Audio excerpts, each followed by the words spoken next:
வணக்கம். மீடியா 24 தமிழ் செய்திகள் வாசிப்பது உங்கள் லலிதா ரவி. D1 காவல் நிலைய போலீசாரிடமிருந்து ஓடவும் முடியாது, ஒளியவும் முடியாது. கோவை திருச்சி சாலை ராமநாதபுரம் சிக்னலில் இருந்து D1 காவல் நிலைய எல்லை வரை, அதாவது ராமநாதபுரம் ஸ்ரீபதி நகர், நேதாஜி நகர், பார்சன் அபார்ட்மெண்ட், SNV கார்டன் உள்ளிட்ட பல்வேறு பகுதிகளில் 250க்கும் மேற்பட்ட காவல்துறையின் மூன்றாவது கண்ணான CCTV கேமராக்கள் 24 மணி நேரமும் இயங்கி வருகிறது. எனவே இப்பாதை வழியாக வரும் எவரும் காவல்துறையின் கண்ணை மறைத்துக் கொண்டு ஓடவும் முடியாது, ஒளியவும் முடியாது.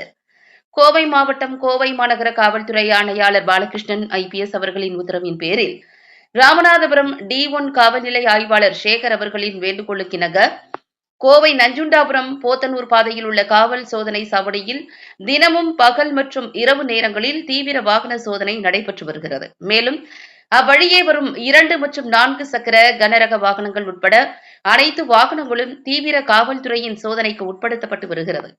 வெறும் ஆய்வு மட்டும் இல்லாமல் வாகனத்திற்கு உண்டான RC புக், லைசன்ஸ், இன்சூரன்ஸ் ஆகியவை சரியாக உள்ளதா என்றும் தீவிரமாக கண்காணிக்கப்பட்டு வருகிறது.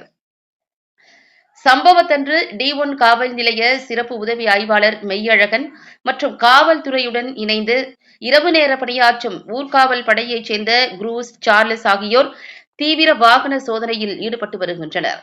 எனவே இவ்வழியாக செல்லும் வாகன ஓட்டிகள் சாலையின் விதிமுறையை பின்பற்றி பாதுகாப்பான பயணத்தை மேற்கொள்ள D1 காவல் நிலைய போலீசாரால் அறிவுறுத்தப்பட்டு வருவது என்பது குறிப்பிடத்தக்கது.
மீடியா 24 தமிழ் செய்திகளுக்காக கோவையிலிருந்து சிறப்பு ஒளிப்பதிவுடன் தலைமைச் செய்தியாளர் அதிரடி காளிதாஸ்.